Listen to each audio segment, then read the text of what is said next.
gonna fight for Iowa. Let every loyal Iowan sing. Hello and welcome to Sports Opinion, the weekly sports talk show on Channel 18. That is Public Access TV. My name is Dirk Keller.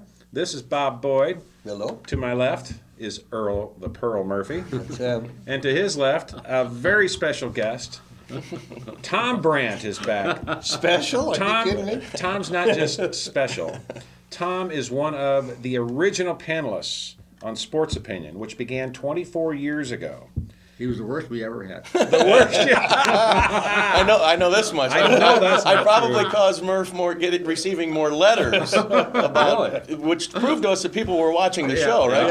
Yeah. I think the worst you ever had was Dwayne. Well, no, Dwayne was he just had a tendency to rub Murph the wrong way on occasion. It makes him worse. He was pretty knowledgeable. He was very knowledgeable, Yes. almost to a fault. He's Yeah. knowledgeable in one area, the Cubs. Cubs. And the Hawkeyes, Yeah. Well, not. That's stat-wise. Yeah. You're rubbing him Oh, right. I'm sensing that. Well, Tom, we're glad to have you back. Thank Tom's you. going to be with us a while. Pat White was here with us for a couple months, and it was just great. We got all kinds of positive feedback on him, and so did he. Pat is an expert on Iowa women's basketball and just about everything else for that matter. We're going to miss him. But how do you improve upon perfection? Tom bringing Tom Brandt. the original member of Sports Opinion. Well, Murph and I are the only two left, right? That's right. Who was the fourth? Al Grady. I remember the day I was a sophomore at the university, and Murph called me up and said, "Why don't you stop at the store? We're going to have a little meeting."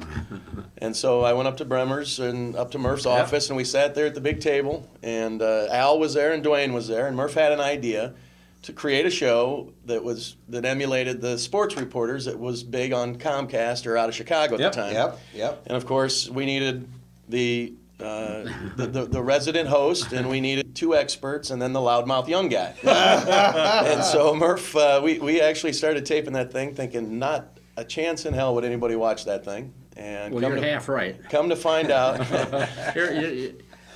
No, John Hess called me from the. that's right. Yeah, you knew that. Was Okay. he with cable TV? Yes, he was in charge of public access. I So remember that. And he gave us the name. He said, I named the show Sports Opinion. So. Well, was Joe Murphy at that original? Joe meeting? Murphy has been with it ever since. It was we'd meet it started out every Thursday, I think, and we'd get together down at the library where the public television used to be, the studio used to be, and it was a lot of fun. And you guys have still been doing it, and Murph, I can't believe you're still at this, but Yeah, I can't either. Well, and do you remember, Tom, the loudmouth young guy that you were sitting in for the sports reporters? Who he was? Rick Tellender, The right? Sports Illustrated. That's right. Yeah. That's right. Gone on to great success. I thought he was the calmest of all those guys. Bill Joust and they. And Bill Joust, and oh gosh. The only thing that Murph wouldn't Two let me do Bills, was right? smoke a cigar while we were doing it, but Yeah. it was. Those guys were good. We had actually. I watched it every week. As did I, and Yes, me too. It was we had some animated shows and guys falling off stages, and Murph literally kicking Dwayne off the show during the middle of the taping. He badmouthed Aiden. Bob Watching that Hayden, one. that's Yeah. right. And Murph I was asked watching Dwayne, it too. Yeah. Murph Oh, even yeah. warned him, said, "You say another bad thing about Hayden, That's and right. you're gone." And he said it, and Murph literally reached over and Said, You're out of "Goodbye." here. took his microphone off, and out he went. But I can still see it. I can too. I still marveled at some of the information Al Grady had. Al Grady was a wealth of information and great stories and a tremendous perspective on not just Iowa athletics, but the knowledge he had on the high school of all the area kids. And He watched them from grade school up. that's right.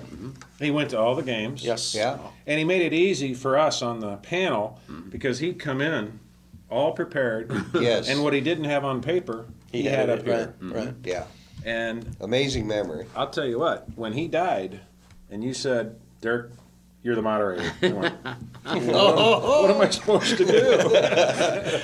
You'll figure it out. Yeah, and you Well, did. it's interesting. I remember walking into the store the day I told Murph I could no longer be on the store, and Murph was all disappointed in me. But if you remember the letter we received from a former Iowa football player's parents that didn't understand why Tom Brandt was questioning why this guy was still playing. And I said to Murph, we have come a long ways if public access is now causing this kind of riot. So I sense, and That's why you quit doing the show? that's why I quit doing the show back now obviously, as life goes on and time becomes a little more valuable, it became difficult. But Who was the player? Do you remember? I do remember. It was Paul Burmeister. And we Local got a boy, letter yeah. from the Amici family, if you West remember. Ron West Amici. Side boy. Yeah, and at the time, that's when Paul was struggling his senior year, quarterback. And, Yeah. He did, too. Yeah, he struggled mightily. Yeah. And it just so happened to be that the Vikings had just benched Warren Moon for struggling. And crazy, I remember this, but he because I challenged and thought that Paul should no longer be the quarterback. Murph got a nice letter down at the store that said that he was disappointed that the panel didn't support the Hawkeyes, most importantly, the local kid. And that was from Ron Amici and his wife, Paul's mother. That's I'll right. bet. Yes, Yes. that's right. Well, Paul's gone on to do great things. Unbelievable, yeah. Paul's got a great story. He was a co-worker of mine at KCRG, and a really great guy to work with. And now he is basically the voice of the NFL Network, which was a brand new fledgling thing when he started with them. He was Right. with them Yeah. for a year before they ever went on TV. Isn't he located in L.A.? Sure Is is. that right? That's Yeah. where he's at. Okay. Yep. He's done He's well. done very well. Much better than he would have. Well, as see, a Tom helped quarterback. him out. That's right. I mean, otherwise he'd be still trying to play quarterback. Hey, let's be honest. That was not a good year for the Hawkeyes. No, No, that it was a wasn't. terrible Yeah, year of that- football. That That's was right. a tweener year. Yeah, yeah. But they bounced back, and That's right. And you bounced back right here to Sports Opinion. Look at that, 24 back to years where later. you belong. Uh, How many years were you on Sports Opinion? Oh, I don't know, probably 4 or 5 years. Yeah, were you? The four of us were on there. In fact, the four of us were together, and you had your first stroke. Yes. And Al took over moderating, and you slid over a chair, and Al then moderated. And then I can't remember who you got to replace Dwayne after you kicked Dwayne off the show. Was that Bud?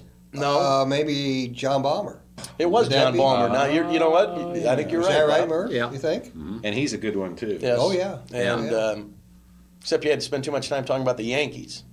Yeah, there you go. But, He was a definite Yankee fan. Yeah. Yeah. but it was a lot of fun back then, and you guys have still been having a lot of fun. It's fun to watch, and it is amazing how many people do watch this show. It is. Yes. So I hear about it every Sunday when I go to church. you've done well, Murph. Yes. That's right. 24 years in counting. Back where we started with Tom Brandt. And Tom's going to be here with us for a while, so get used to seeing him, all right? Before we go on and talk about sports, we want to talk a little bit about Grace Pirro.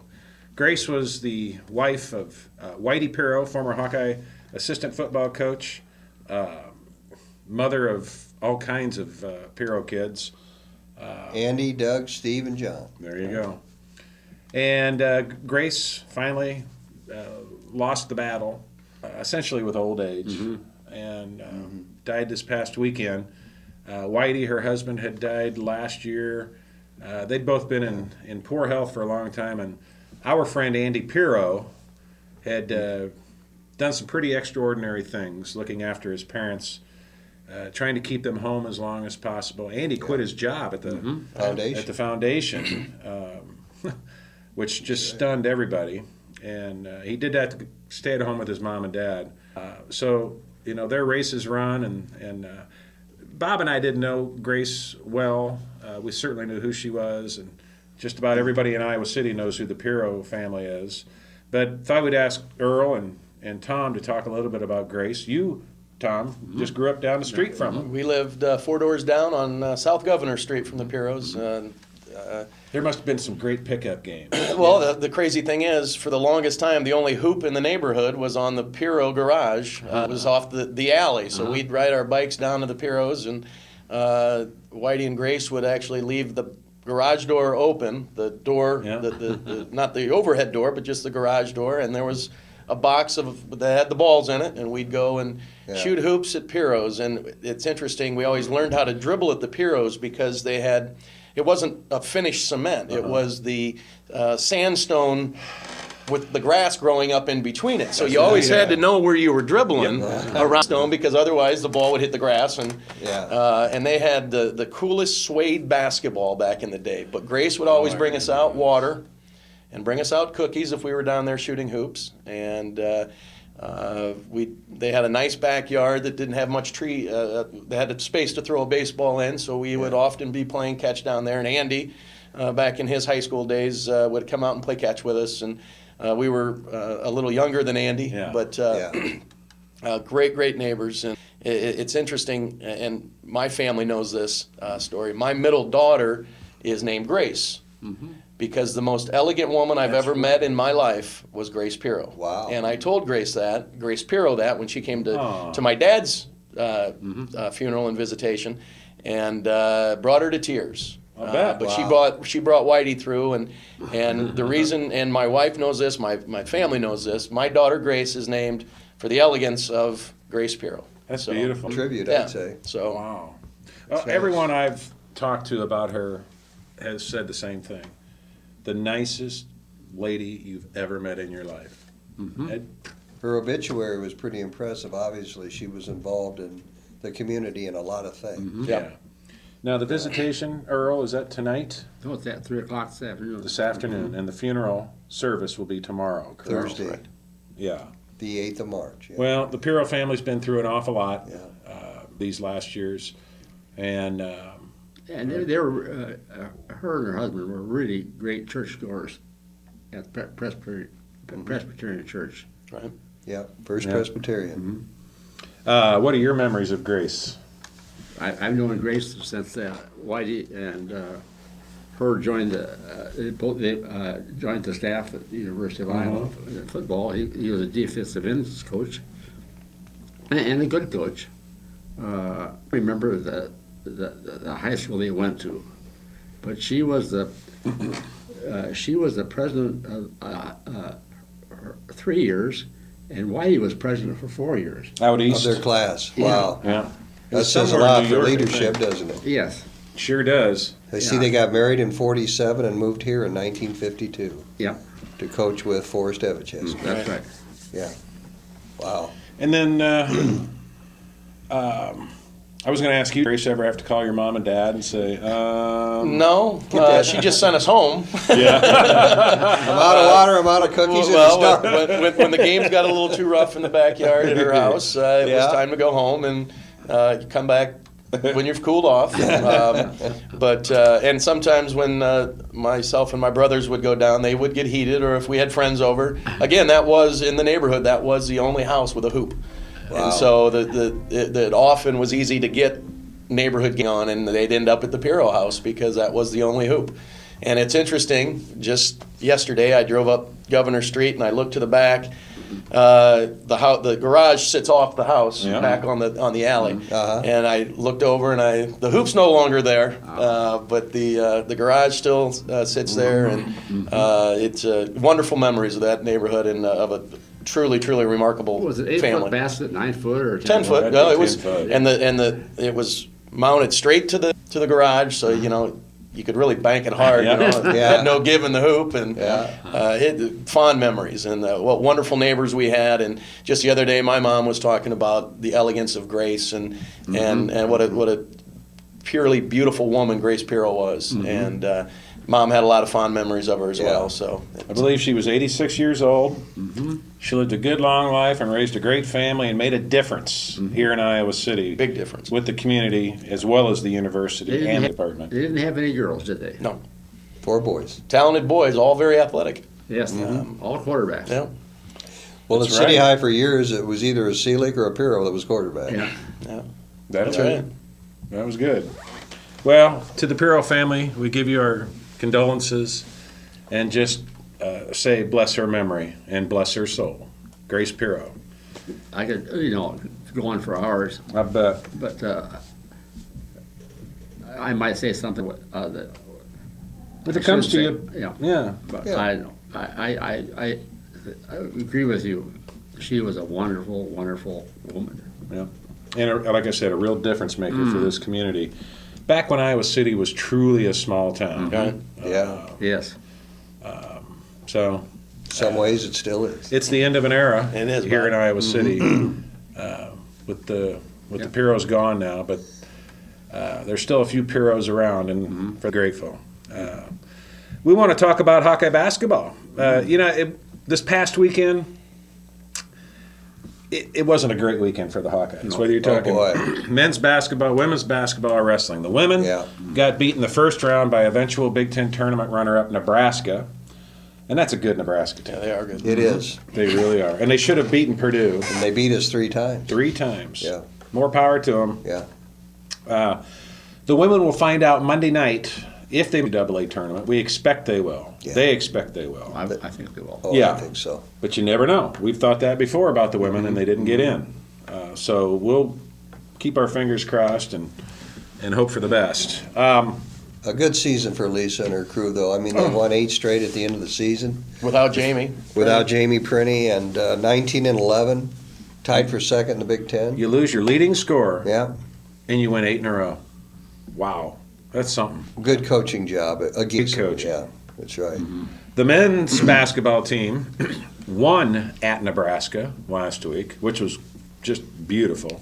Well, no, let me rephrase that. It was just wonderful. I was gonna say it wasn't beautiful. It was not a beautiful game. Yeah, it wasn't pretty.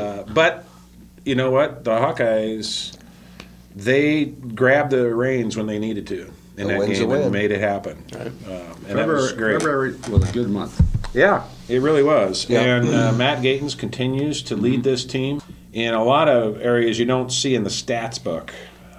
He scored a lot of points, but Saturday they had senior day against Northwestern here at Carver Hawkeye. And it was the first sellout of Carver in quite some time. I don't know how many years it's been, but Oh, boy. It's been a while. it was, quite the beehive of activity that day. And unfortunately, the Hawkeye basketball team couldn't pull out the victory. Northwestern, it is about them. If it's the 1-3-1 defense or what. But one thing that went fairly unnoticed was the defensive effort that Matt Gatens put on John Scherna, the star Northwestern player. Who should be 9 points, maybe yeah. 9 MVP points. of the Big Ten, but didn't get it. Green got it. But Well, who meant more to his team than Sherman to Northwestern? Northwestern still, Matt Gatens to Iowa. yeah. Yeah, I guess so. That's for Yeah, sure. true, Tom. I really liked what Fran said after the announcement was made the other night on first team, second team. Yeah. Matt Gatens didn't make first team. The media announced he would be second team. The coaches in the Big Ten picked him third team. I saw that and I just wanted to scream. I know. I couldn't believe it. And then they didn't even put him on the all-defensive team. Look what he has done to the best players in the league this year. You name them. Whoever Matt guarded held down to their low of the season. But Sure most of enough. the time, you get more recognition when you win more games. That's probably what hurt him more than anything. Oh yeah, no doubt about it. Yeah. But for the coaches, I can understand if the media had given him third team. He was a pretty regular player 4 years in a row. Somebody pointed out, in fact, it was Ted Supple last night who pointed out to me that a lot of the votes, a lot of voters, a lot of the coaches voted Matt either not in the top three teams or low. And he felt it was a bit of a, not a conspiracy, but just a bias towards Iowa. I always question does Fran kind of rub some of the other Big Ten coaches the wrong way? I hope so.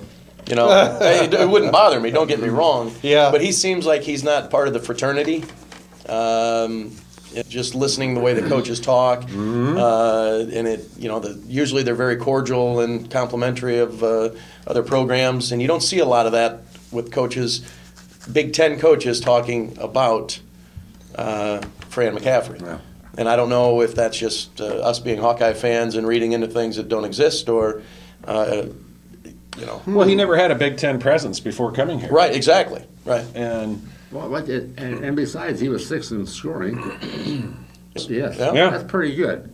He Yeah, was first in yeah. steals. Right. yep. I can't believe the Big Ten coaches believe there's 10 other players over Matt Gatens they'd rather take on their team Yeah. than Matt. Yeah.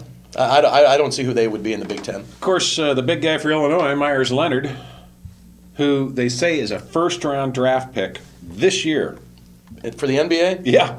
He's No had one way. game, and that was against us, right? Yeah, well, he had a few more than that. He didn't make any of the three. He made nothing. He made honorable Yeah. mention. And so Yeah. now the Illinois coach, Bruce Weber, is using that as incentive for the big game tomorrow, which is at 10:30 sharp on the Big Ten Network tomorrow Yes. morning, Thursday morning. We're going to beat them this time, by the Oh, way. Are we due to beat Illinois or what? I mean, have gee. a good story to tell you about the Gatons. I want to, Yeah. Now, before you do, hang on to that thought. Illinois is the only team that Matt Gatens hasn't beaten in the Big Ten. The There you only go. team. This is it. We're due. We are. When have we beaten Ohio State in the last 4 years? We did. Really? Yeah. That's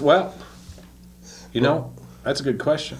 But we've got a ridiculous number against Illinois. I mean, it's like, 7 straight Seven losses. straight. yeah, but isn't it like 19 out of the last 20 we've lost to them or something? We haven't Crazy beaten In number? Champaign, in I think. Champaign. Oh, in Yeah. Champaign. Yeah. Okay. It's time. It's time to Yeah. beat Illinois, and I'd rather see the Hawkeyes play Illinois a couple weeks after losing in Champaign, as opposed to going up against Minnesota, who we've beaten twice Twice, this year. yeah. As they've I said agree. so many times, it's hard to beat a team 3 times in a row. Yes, Although Nebraska women did it to Iowa. it does. But it's still pretty unusual when it happens. Yeah. So you've got a Matt Gatens story. Yeah. When I was, I and John Joe and I, we ran around together, and they sold the house that we were living in. We This lived is in- Matt's grandma. Yes, that's right. Yep. Yeah. And they sold the house that we were living in. It was at 933 Webster Street off of Kirkwood Avenue. And Don Joe said, "Heck, Murph, why don't you come live with us?"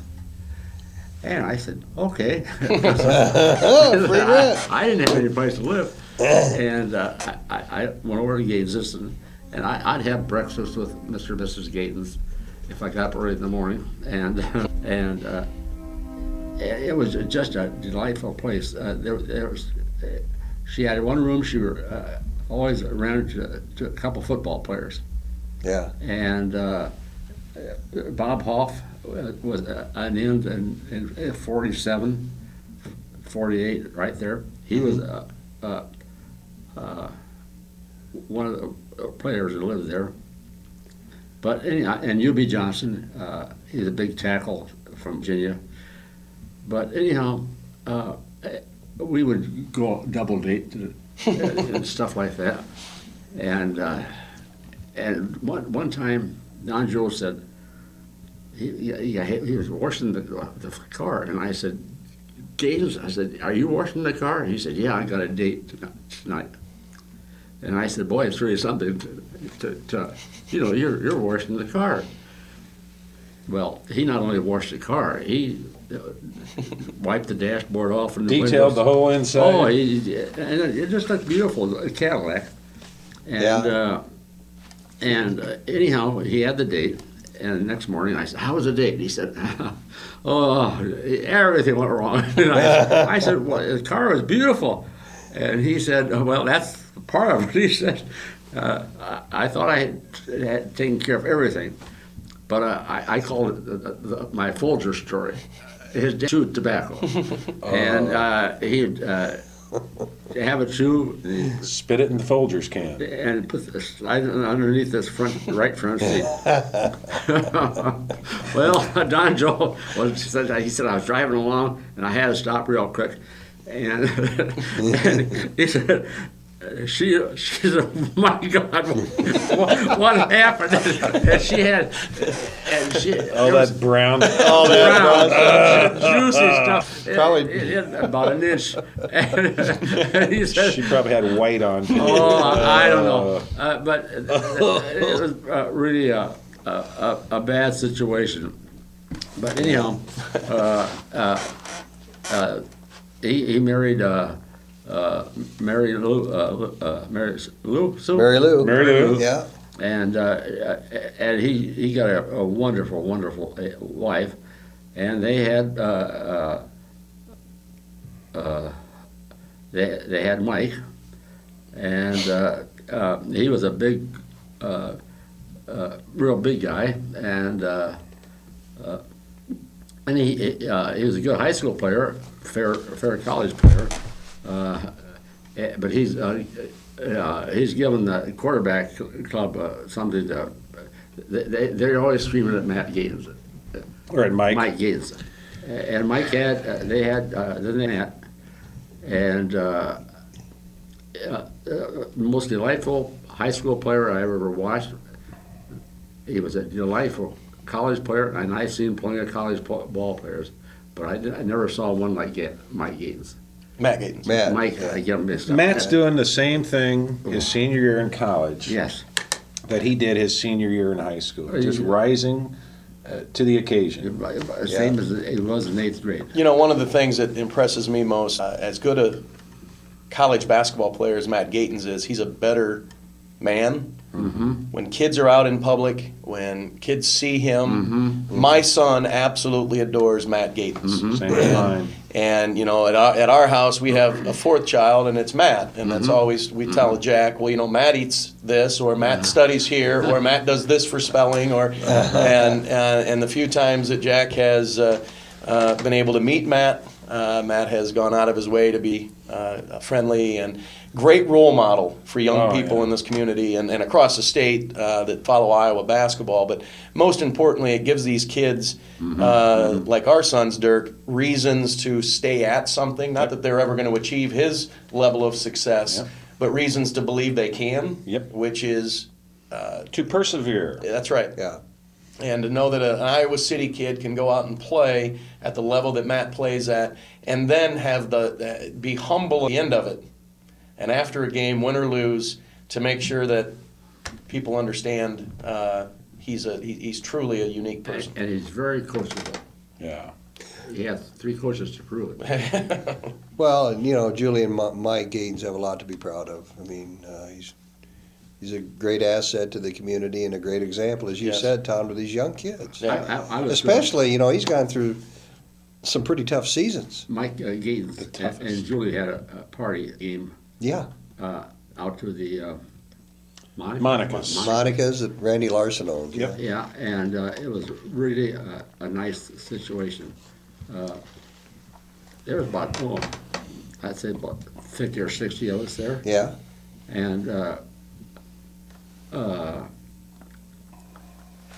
Didn't you say Matt went around to all the tables and greeted everybody? And this is after a really tough loss on senior day. And a fist for him. Yeah. And Matt was there with his girlfriend, and she is a beautiful, beautiful lady. I'd take her in a minute. You'd have to make sure she, you had to get that walker going. I'm not sure you keep up with her. I'd have her pushing me around. Is she an Iowa City girl or an Iowa girl? I don't know. But she She's is. Iowa City girl. Now, what do you think Matt will do next year? What do you think? Somewhere. Yeah, will you have a shot at the NBA or Europe, or what do you think, guys? He'll get a shot. Sure. Okay, Yep. good. He'll get a shot.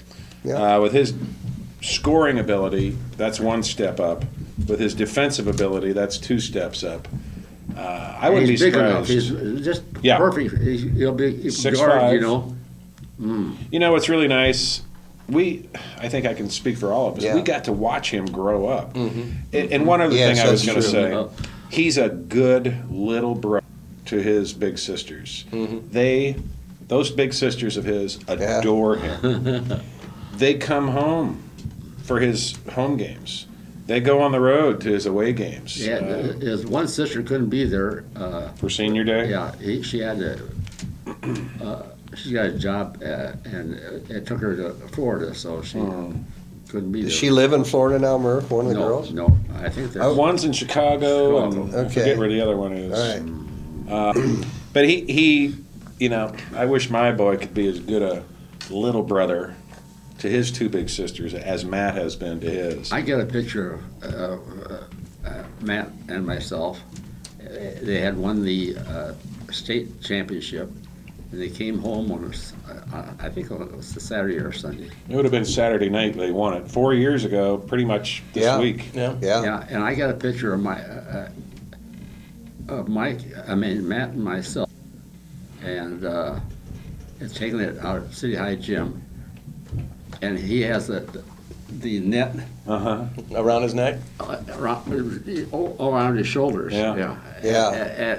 You know, that'll probably be the last picture you ever get taken with him now that he knows you're after his girlfriend. Yeah. Good point, Todd. Yeah. You know, the interesting thing, watching Matt grow up, and Mike often had him out at the Elks playing golf. Yes. And I'm telling you what. Oh, he's a golfer. Oh, is he a golfer? Matt Gatens has one of the swings you've ever seen a young kid swing a golf club, especially for being a bigger guy. Yeah. And striking a golf ball is amazing. Matt probably, had he focused on golf, Yep. would have been a far better golfer than Wow. he was a basketball player. He That still says could something. be. He still could be, absolutely. Yeah, Matt there's a lot of Matt time. can stroke the golf ball, but it was always fun watching Matt grow up and Well, you know, they've got the His dad Gatens. doesn't hit a bat. Mike's a hell of a golfer too. Yeah. Yes. Yeah. If you drive his house, they've got the basketball slab out there, and you know how many times have you driven by there and seen Matt out there as a little kid, or how many times have you stepped into City High some weekend, and there's Matt out there in the summer shooting hoops. How many times have I stepped into Carver Hawkeye on a weekend or a weekday in the middle of the summer, and there's Matt in there taking 300, 400 shots. That's how you get better. He's That's how you just make really a 25-footer look like a leg. And when you make 12 straight three-pointers, that's effort. Wasn't that fun? Yeah. Yeah. Speaking of those statistics, Tom, when Matt gets all done, when the season is really over, we need to have those stats here because he's pretty impressive on We've the got all-time 'em. stats. We got all. Do you have them right here? Yeah. There's a rumor circulating that once their season is over, that we might get Mike and his son Matt Gatens on the show here. That would be good. It would be good. We've had Mike on. We ought to get Julie on too. Instead Well, of yeah. Mike, it's Julie's turn to come on with her son. Mike says she's more nervous at those games than I anybody. believe So. that. We've just been very fortunate to watch an Iowa City boy do well, and I'll never forget the Wisconsin game as long as I live. I'll just never forget what he did. You get 33 points. Yes, 33. Yeah. And those obnoxious Wisconsin fans sitting right across the aisle from me. We just kept everybody just kept turning around looking every time Matt hit another three. Oh! Look over there. That was so much fun. Beat him twice. Wasn't that wonderful this year? And you just know Fran and Matt has laid a foundation for all these kids coming after him at Iowa. Yeah. There's nowhere to go but up now. Matt has literally laid a foundation for them to rise up and do better. It's not over yet. They've got to play Illinois tomorrow morning, 10:30. If they win, they have to play Michigan State. And If everybody Michigan State fears wins. that. They don't have to. Oh, that's right. Got the bye. They have That's a bye, right. yeah. But That's right. I have no doubt Iowa can beat Michigan State. How many just butt poundings have they given us lately? Yeah. We owe them one. And Well, they're we get foul. them every now and then, too. Licklider beat them once Yeah, here. What was the score? 40 yeah, to 39 to 36. Yeah, it was in the 30s. It was in the 30s, wasn't Yeah, it? it was just an ugly game, but we won. We owe Michigan State. First thing, Illinois. Like Mike Gatens told us at lunch Monday, he's packing for the Big Ten tournament with 4 pair of underwear. He plans to be there 4 days. Well, you know what? At this point, it's who's hot and who's not. Right. That's right. I mean, and we can get hot and beat a few teams there. Well, and I think we would all agree, as good as Matt has been, the success of this team doesn't hinge on Matt Gatens. Yeah. It's which Bryce Cartwright shows up, Which Melson? which Melson shows up. Do you get some, do you get some scoring out of Oglesby? The variables, Matt's going to be, as you said, he has been consistent as any Iowa player has probably ever been in his 4-year career. Yep. There's been very few that have been as consistent as Matt's been. It's the intangibles, and you can't have a point guard get you 7 assists but turn it over 6 times. No. I mean, that's a Yeah, wash. that's right. Like Bryce Cartwright. Like Bryce has done, but there's games that Bryce dictates that tempo, and very few guards basketball get from key to key like Bryce Cartwright can. It's one they can all get there, but who makes those decisions with the ball once they get there? And in the games that Iowa's fared well, you go back to that Nebraska game when it was tight and we made the run, Cartwright played well. Yep. You go back to Sunday or Saturday's loss against Northwestern, when we started falling apart is when he and Marble started turning the ball over. Turn the ball over. And And the timing for Illinois, Tom, is good because that's been drilled into their head the last few days. I I'm believe sure. so, right. Better believe it. And this is a team that is still reeling. Yeah. And you have to believe that this Illinois team has pretty much given up on their coach. This is not a home game where the home fans can ridicule the Hawkeyes and make life miserable for them. This is an opportunity to right a wrong and beat that last Big Ten team that Matt Gatens hasn't done yet. Don't you think we pass our passing sometimes a little slow? Yes, and you know, that's a good point. Not just slow, and Tom can speak more eloquently than I, but a lot of those passes are high. They're not timed right. You know, the frustrating part, and it's not just Iowa, basketball has turned into this, and I don't know why. I coached back in the day, but it's been a while. We were always taught, and when I was coaching, you always taught, you go to gap, you make two defenders guard you, and then you kick the ball to the open man and get ball movement. Yeah. You never see teams attack a gap anymore. Iowa certainly, a lot of teams don't do it. They don't go to gap. They skip the ball over the top, which results in lob passes, which now you're not catching the ball in a scoring position. Bingo. You now have to either put the ball on the floor to create a shot, or you have to get another pass. You know, so much now is movement without the ball instead of stationary attack spaces, make defenders come to you. You know, that's we struggled against Northwestern because you got two clean, fast breaks. Well, on the lobs. Yeah, on well, the lobs.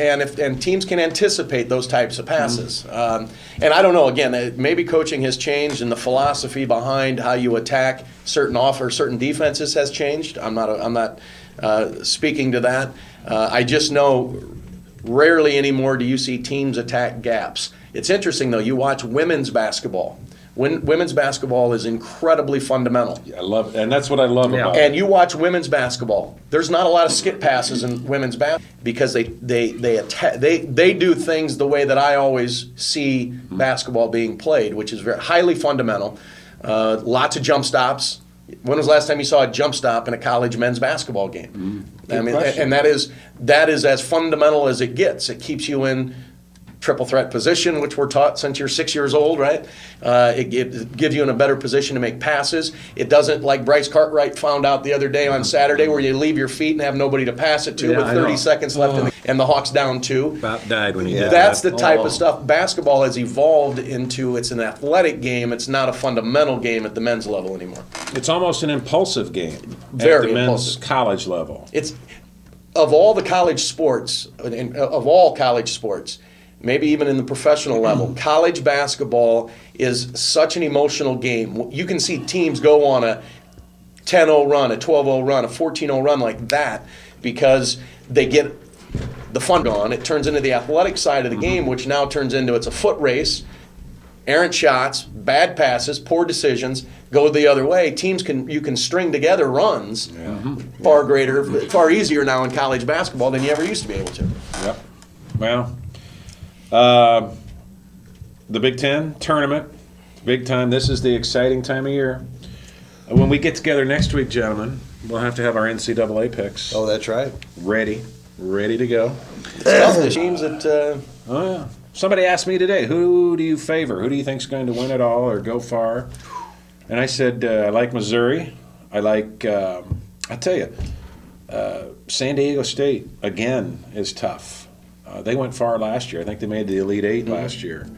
and it's interesting. I bet if I would ask why are those teams there, the majority of answers would be, well, they're athletic, they're long, they can do things that aren't Long is good in men's basketball. long is very good because it allows you to do things that from a defensive standpoint, even offensively. When you're long, you can do some things that stretches teams. Iowa is not a long team. We're getting there. Yeah, Marble's a long And we player. can get out quick. And We're I not think talking height. We're not talking height. We're talking Yeah. arms and legs. And just the way you play, you play in a vertical space that is long. Okay, who's the mentally sound team you've seen all year in men's basketball? Is there one that sticks out? You talked about Northwestern. fundamentals. Northwestern is a Okay. fundamental basketball team, and that's They are. Well coached, Wisconsin's very fundamental. You Yes, watch they you are. watch Yeah. Wisconsin. but boring. That's all right. Exactly. You know, he scores what 55, 60 points a Yeah, game. yeah. But that is fundamental basketball. Todd Licklider was a fundamental basketball coach. Butler, love that. there's Butler. a fundamental team. Yeah, I watched the Valpo team last night lose to Detroit. And Valpo, incredible. And what happens a lot in tournaments, why do people pick the athletic team over the fundamental team? Because officiating changes. Why? Because athletic teams can play defense differently than a fundamental team. Fundamental basketball players are taught you play with your feet, you play with your space, you play. Yep. Athletic teams play pressure. They play physical. They play with hands, and it's not necessarily. It's a lot of grabbing. It's a lot of pulling. And in tournament play, officials allow more than they do during the regular. Watch it tomorrow at the start of the Big Ten basketball tournament, and you will see calls not made that were called all year during the Big Ten regular season. But isn't the Big Ten one of the rougher conferences? They claim to be. They claim to be. Yeah. I don't know. I watched an SEC game a couple weeks ago, Mississippi State and somebody, and it was a mugging. I mean, it looked Yeah. like, 10 guys just out there mugging each other. Well, I thought the I don't like that Northwestern kind. game was that type of game. And that's what surprised me, that Northwestern muscled Iowa. That's right. Some of those questionable calls where we didn't get the over the backs, or where they would get the offensive board, the calls. charges, or the. Do you Yeah. think that Valentine, was that his name? Valentine. No, it was Who was it? Eddie. It wasn't Hightower, was it? I Hightower. thought the other guy was making most Kitts of the bad. is the name of the referee, the white guy, Yeah. who took a lot of heat for his Yeah, officiating. but that you game. know, But he was making all the big calls. Yeah, that were he was the controversial. one that made the tripping call on that was questionable after he Yeah. saw it. It was a huge possession for the Hawks because McCabe picked up his fourth and had to come out. Yep. But Valentine's the one that couldn't referee any Iowa games when Alford was coaching, because those two got into it so bad. The Big Ten made sure that he did not referee any Iowa games. Valentine shouldn't be refereeing any Big Ten games. It's all about him when he's officiating. Yeah. Isn't it? Yeah. But Yeah. Hightower, he had a lot of influence. I think he was a senior official, wasn't he? Yeah, Yeah. he Oh, yeah. always is. But I had a feeling that they sit down and talk before the game, the three officials, and said, let's give Northwestern a break. They haven't won Well, I don't think it goes that far. I mean, he's a little influence. Now, here's the NCAA bit of influence. here's the interesting That's thing. right. Those officials, the crazy thing is, those officials, when they gather, knowing the teams they're going to play, they know tendencies of what certain players do, how certain players play, what they're to be looking for. The interesting thing is, and this was a Bobby Knight quote years ago, that the NCAA regulates how many games these 18 to 22-year-olds can play in a given week.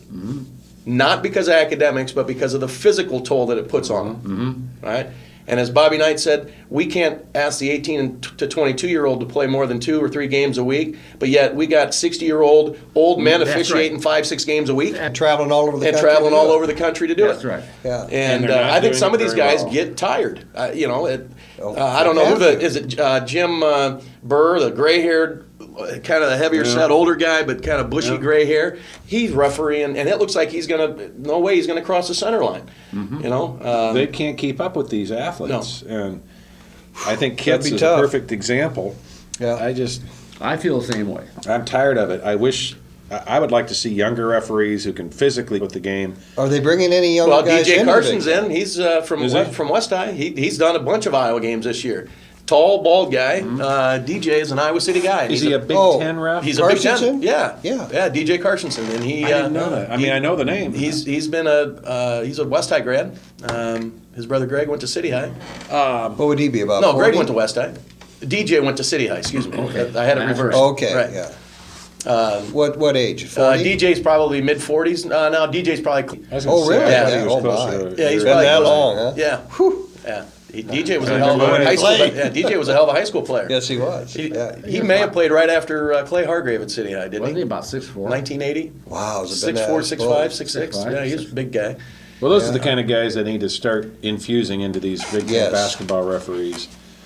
If you're going to have the best conference in the country, you better, in fact, you owe it to yourself and the players to have the best refs in the country. And the Big Ten have that now. It's really embarrassing. Nobody's blaming the referees. Tough for game to costing officiate, guys. Iowa the Northwestern game. I do. Except Earl. If you can't stand the heat, get out of the kitchen. If you can't do it right. But it has to get better. Once the Big Ten tournament's over, there's going to be some postseason play for Iowa this year. What's it going to be? It's going to be the CBI, and a lot of people aren't familiar with the CBI. Basketball Invitational, I believe it stands for. Iowa get a home game. Well, this is the beauty of it. They could get as many as 3 home games. And the teams, it's kind of an interesting tournament. The teams that make it to the finals play a best out of 3. Best out of 3 series. Which I really love. On campuses. Yes. Yes. Really? Yeah. So it's be not, neat. the teams that are picked for the CBI field are not based on record so much or the conference. It's, can you host a home game or 2 or 3, get people to turn out, have somewhere for them to be, the fans to be housed at hotels. And I know from talking with Mike at lunch, Mike Gatens at lunch on Monday, he said it could be as many as 3 home games, and then it would be the championship. Then it'd be the championship, and then they decide who hosts the championship. Yeah. Who gets the 3 games? Was it last year? Creighton was in the championship. Creighton was in it. The year before that, Virginia Commonwealth, VCU made the huge Yes. run last year. They won the CBI Yes. 2 years ago. Look what and, Creighton's doing this year. And look at what VCU Exactly. did last year. They made it to the Final Four. Yeah. See, the NCAA owns and controls the NIT tournament now. Didn't used to be that way. So, without going into great detail, unless Iowa wins their first 3 games in the Big Ten tournament, there's not a snowball how they're going to make the NIT. Well, how many did they pick for the NIT? 32? I believe so. And How keep many in did mind, they pick for the CBI? Ooh. We don't know. I think it's 24 teams, isn't it? That sounds about right. If you sounds only right. play 3 games before you get to the championship, Okay, somebody must get a bye then. 24 to 12. I don't know. I don't know. Don't Maybe know- not. I don't know the Yeah, answer. there's got to be more than that then, right? So- You didn't ask me, but you asked Tom about who's the best team in the United States. Who's the best college basketball team? I think Kentucky. Do you? Well, do you know that North Carolina's front line made first team all ACC? The whole front Their line. center and their 2 forwards made first team ACC. And Iowa boy made it. Harrison. And they just beat the tar out of Duke. Oh, they did. I mean, if North Carolina might be getting hot about right now. it looks like they are. And Kentucky is tough. yeah. Missouri's tough, but they're fallible. Well, how about Syracuse is only, if, Kansas is right there with Missouri, I think, in terms of strength. I'm sorry, Bob. well, Syracuse, they win They're a lot of their doggone games. good. Yeah, but they win a lot of they play that zone. If somebody gets hot against Syracuse, they typically don't score a lot of points. They win a lot of their games in the 50s. Right. But they're tough. 60, They're yeah, they big. are. Oh, but man, they're good. I think Syracuse will not make it to the Sweet 16. You know? I'll pick either Kentucky or North Carolina. That's my pick. The tournament, in my mind, always comes down to your coach.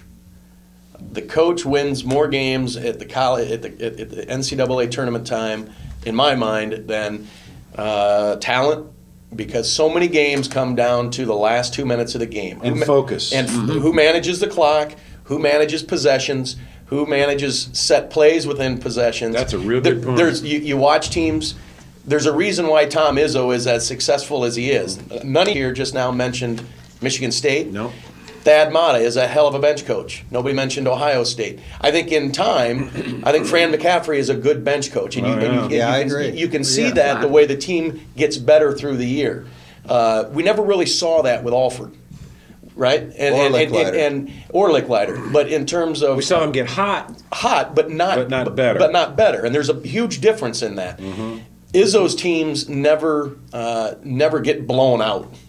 And it's not all coaching. You got to have good players to do that. And they do. But you watch how many of those games, and why has Butler been so successful? They won't make the NCAA this year, in all likelihood.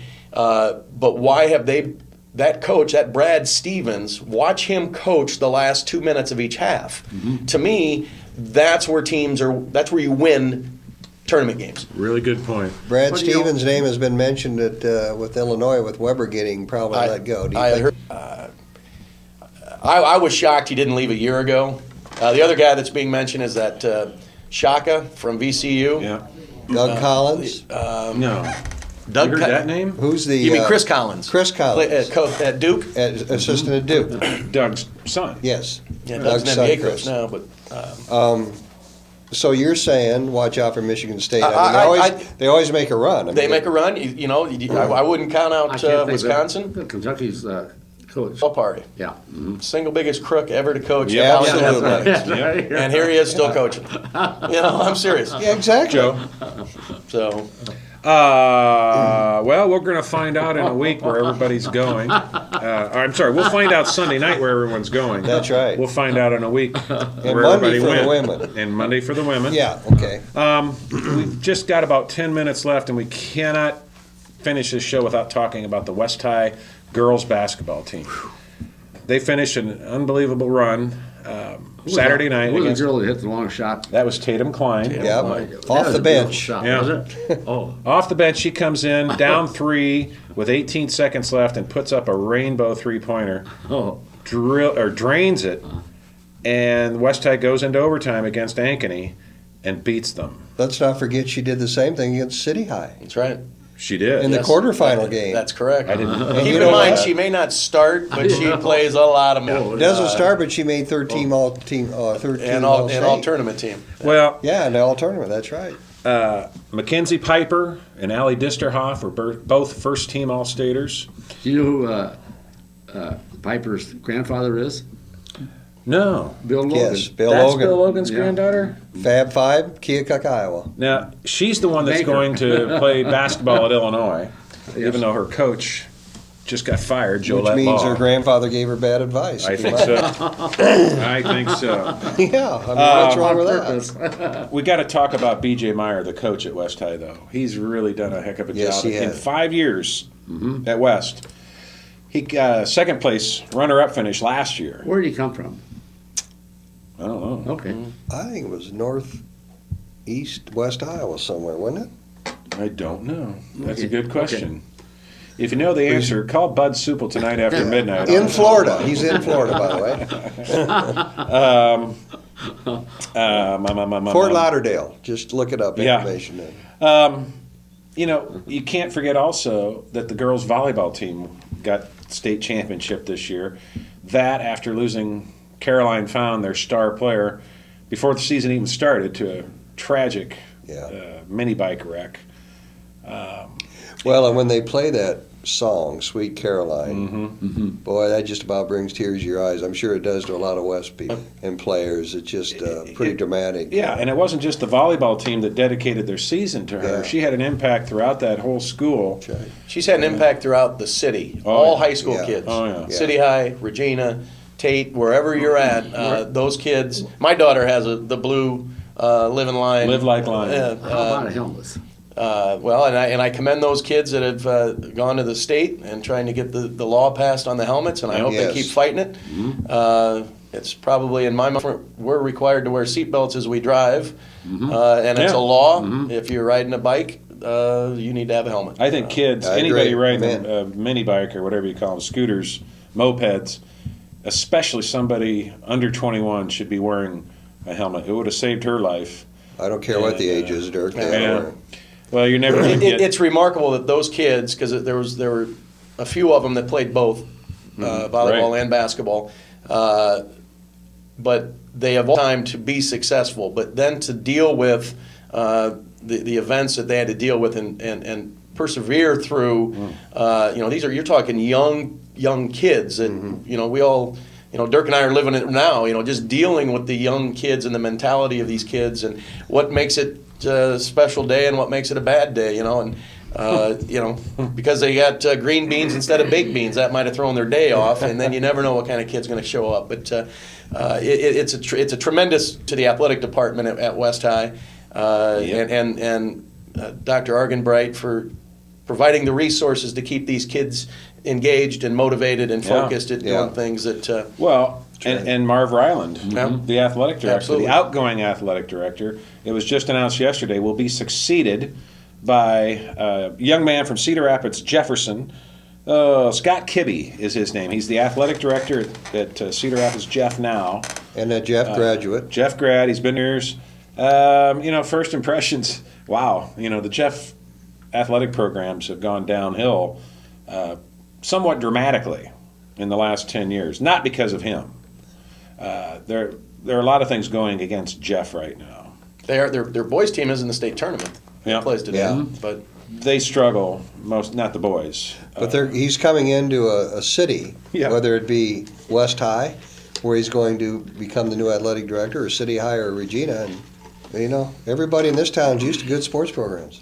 Yeah, and Marv, So the demands will be there. look what Marv has done there at West High. Yeah. The championships. That's right. This is the first girls basketball championship ever at West High. And I believe last year was the first time they were at state as a I girls' think basketball. that That's is right. correct. That is correct. I do So they've done remember it 2 years in a row, and he's been building this program. Well, and they also got a track built. They got the nice football field built Yeah. out there instead of having to travel across town. Wrestling program is pretty good. Yeah, his wrestling program is top notch. And And academically, that's not too bad a school. Oh, it's a tough school. My daughter goes there. That's My an oldest. excellent school, one of the best. It's hard. Yeah. So, congratulations to Marv Ryland. Congratulations to the West High program. We're going to get to see the boys basketball team take on the same team the girls started with a week ago, Waukee. The West boys will take them on tonight. As soon as this show is over, around 8:15, give or take, at my 30, they're going to take on Waukee. West High boys are undefeated, yet ranked number 2. They were number 1 pretty much all year. What station will that be? It's not going to be on they're TV seeded tonight. number 2. And they're ranked. Oh, they number are 2, ranked too. number 2 now. Yeah. Okay. They got dethroned Behind about Ankeny. 3 weeks ago when, for whatever reason. Gotcha. And that's another thing I talked to Ted Supel about last night. He said, look at the votes. He said West High boys got more votes for first place in the rankings than any other team. He said what That's happens is other people don't even Put 'em in. vote for West High at all, which drops the balance. And in this case, Ankeny's number 1. I think Coach Steve Bergman's done an incredible job. He's got a great team. If you haven't seen them play, Yeah. listen tonight. It's on both KXIC 800 AM as well as KCJJ 1630 AM. And it's going to be, I think West will dominate Waukee. Waukee is 17-6. West is It's gonna be, undefeated. on Channel 9. Not tonight. Semifinals will be. But game after tonight. Every game. Not just West Right. High games, if they win. Starting tomorrow, every game is going to be on channel 109, which is KCRG's digital channel, 9.2. On cable, it's 109. Every game starting Thursday will be there. Mediacom. Championship Okay. games will be on Saturday night. Want to give a shout out to Brad Smith, the longtime City High wrestling coach, legendary wrestling coach, is retiring after 34 years. They don't come any better than him. He's a Hall of Fame member in Illinois as well as Iowa. He's just something special. We're running out of time, so I've got to say goodbye on behalf of Bob and Earl and what's your name? That would be Tom. Tom Brandt. Dwayne. I'm Dirk saying thanks for watching every Wednesday night at 7 p.m. and every Sunday night at 6 p.m. on Channel 18. You can find the show on PATV.tv, or you can go to my Facebook page and check it out there. On behalf of all these guys, thanks for watching. And go West High Trojans. Win big. And either you're a Hawk or you're not. Tom, thanks for being here. Amen. Thank you.